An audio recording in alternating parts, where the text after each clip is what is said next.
Hey friends, in this one, we're gonna be talking about how to edit audio like a ninja.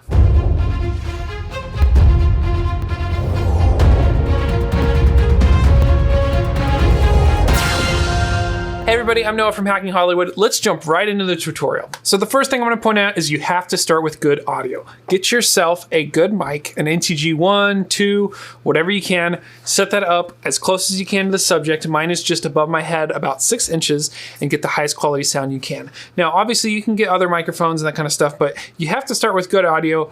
Good in, good out. Because if you have trash in, it's gonna be trash out. So let's jump into Premiere here. You'll see my sequence in front of me. I'm not gonna go through my organization process and that kind of stuff. You can check that out in one of the other videos on my playlist. Today, we're only focusing on audio. So like I said, my audio is going through an NTG. This one's a 2. It's going directly into my camera. And I am doing a little bit of a trick here, a little bit of a hack. I don't know if I would recommend it. It depends on your camera, but my gain is set to auto mix. And so the camera is basically adjusting the levels as I get louder or quieter. And that works most of the time. So when we bring it into the sequence, you'll see that there is a little bit of normalization that already happens. Now, if you don't have this built into your camera or you're recording where you don't have the auto level kind of feature, that's totally fine. This will work for your process too. The first thing we're gonna do is select our clip in the sequence. We're gonna hit the letter G, and that's gonna bring up our audio gain control. So what this is gonna do is scan the audio, and you'll see the waveforms here. It's gonna figure out what the loudest point in the audio is. In my case, it's negative 12.1 decibels. So I'm gonna go to normalize max peak to 0 decibels. That way it gets as loud as it can without clipping or distorting. And then I'm gonna hit OK. You'll see that the levels get boosted and all the levels go up in this audio channel. That's really, really good. The thing that sucks about this though, is it's also boosting the noise floor or the background noise that's within this channel. So we're gonna do a few things within Premiere to try to mitigate that. I used to go through Audition and it took a little bit longer of a process. That's still a valid way to do audio editing. We're all about speed in this video and we wanna make it as simple and as quick as possible for you to get the highest quality audio as possible. So now that we brought up the max peaks and we amplified this audio a little bit, we're gonna turn on a global control here. And so you have different tracks here, audio 1 and audio 2. So I'm gonna go into the audio track mixer. If this isn't available, we're gonna go into our window and make sure audio track mixer is selected and turned on. That will show up in your window. I guess I should also note that I have a 4K screen, so that's why everything's kind of spread out in this one, but hopefully you're following along pretty well.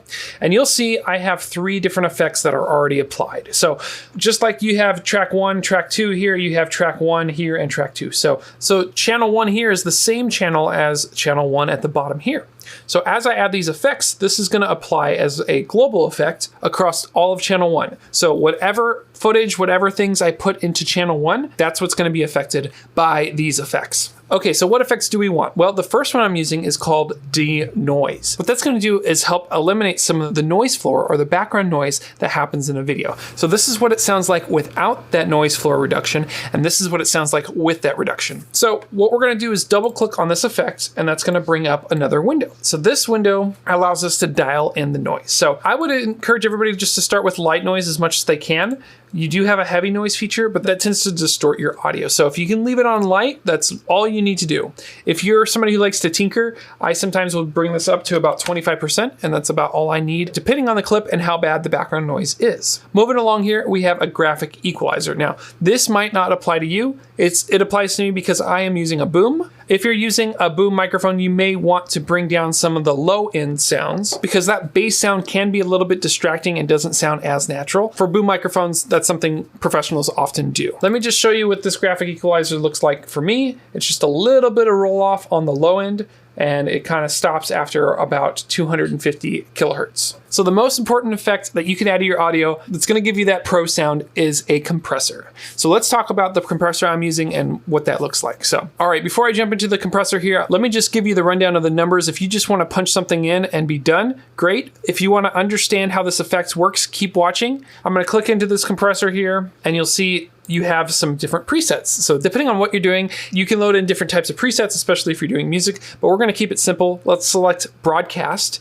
and then we'll come over here to this side. So the threshold is the minimum amount of volume or sound that needs to hit for this effect to come in. So I went ahead and put this down to -15. To be honest with you, the higher that number, the better, or the closer to 0 that number is, the better, because that means that the compressor is working less hard. Depending on what you've recorded and how dynamic your microphone is, that means the loudest to the quietest parts, you'll need to add more of this effect. So when you lower that number, it adds more audio in the range of the effect. That's gonna boost the sound. So in my case, -15 was a good sweet spot for this particular track. And then we have margin. So margin's just below that. From my understanding, margin basically is the range of peaks. And so there'll be about 3.5 decibels of range after the compression. So basically you'll still have a little bit of dynamics, but you won't have tons of dynamics. And let me back up a second and explain something. If you have super, super loud and super, super quiet things happening in the same channel,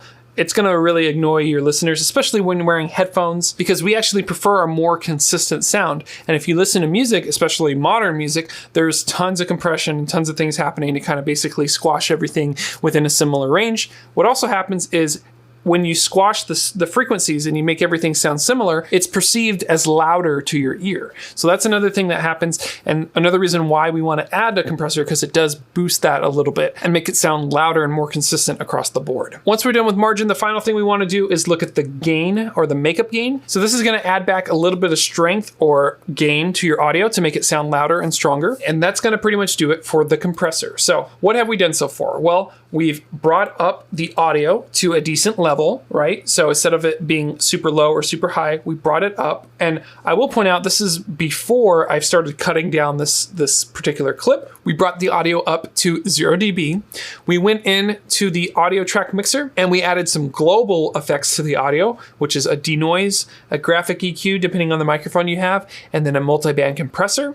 And then the final trick I have for audio is transitions. So let me jump into another sequence and show you what that looks like. So here I am in another sequence. This is an unboxing I did on my channel. And you'll see as we zoom in here, there are several different cuts on my sequence, as you would expect. I don't know if you've ever heard a clip playing back and you hear this hard shelf of a sound where the sound either stops and falls off right away, or the sound comes in right away and you hear that abrupt hit on the sound, that timbre, that attack. That's because when you cut in the middle of a waveform or in the middle of sound that's being produced, you can get that clipping effect, that shelf effect that you hear. So one of the tricks that I do is use a very small fade between most, if not all, of my edits. So if you look into the sequence here, you'll see there is this tiny little dissolve. It's 4 frames, about 1/10 of a second, that will help kind of transition each one of these cuts. So another thing that we can do is apply a default transition to all of the edit points. Before we do that, let's go ahead and set our transition duration. So we're gonna go to Premiere Pro,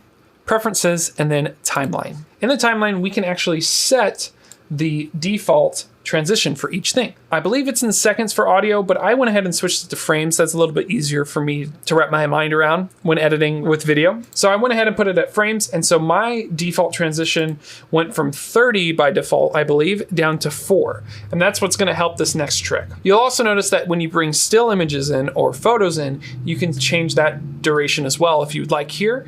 And you can also change your video duration in this window as well. Another super easy trick that you can do is you can hold Option and Command and drag your mouse over all of the sequence. And this is gonna select all of those edit points. If you hit Shift D or you right mouse click, you can go to Apply Default Transition.